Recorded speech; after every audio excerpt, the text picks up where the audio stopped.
भारत के गैर कानूनी ज़ेर तसल्लुत जम्मू कश्मीर में काबिज भारतीय फौज की रियासती दहशत गर्दी का सिलसिला जारी है।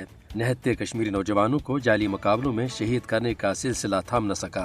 गुज़श्ता रोज़ 3 मजीद कश्मीरी नौजवानों को शोपियां जिला के मोजमर्ग इलाके में जाली मुकाबले के दौरान बेदर्दी से शहीद किया गया।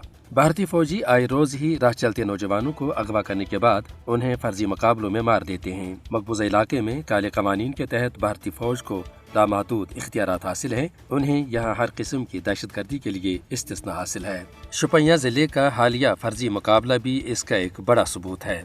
मकबूजा जम्मू कश्मीर में मावराई अदालत कत्लेआम अब रोजमर्रा का मामूल बन चुका है। यह अमर काबिल जिक्र है कि काबिज भारतीय फौज इनाम और तरक्कियों के लालच में धड़ाधड़ कश्मीरी नौजवानों को फर्जी मुकाबलों में कत्ल कर देते हैं। आज मोदी सरकार के फस्ताई राज में कश्मीरियों के खिलाफ भारतीय फौज की जालिमाना हथकंडे शिद्दत इख्तियार कर चुके हैं।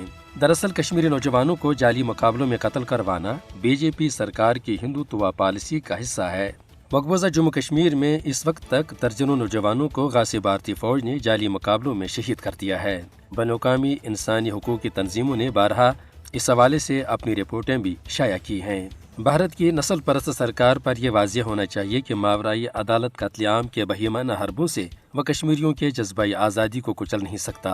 अक़वामी आलम को मकबूजा जम्मू कश्मीर में जाली मुकाबलों के अंदर मारे जाने वाले कश्मीरी नौजवानों की बढ़ती हुई तादाद का न सिर्फ बर वक्त नोट्स लेना चाहिए, बल्कि इस मुतनाज़ इलाके में भारत के वर्दीपोश मुजरिमों को इन जराइम पर फौरी तौर पर जवाबदेह भी बनाया जाना चाहिए।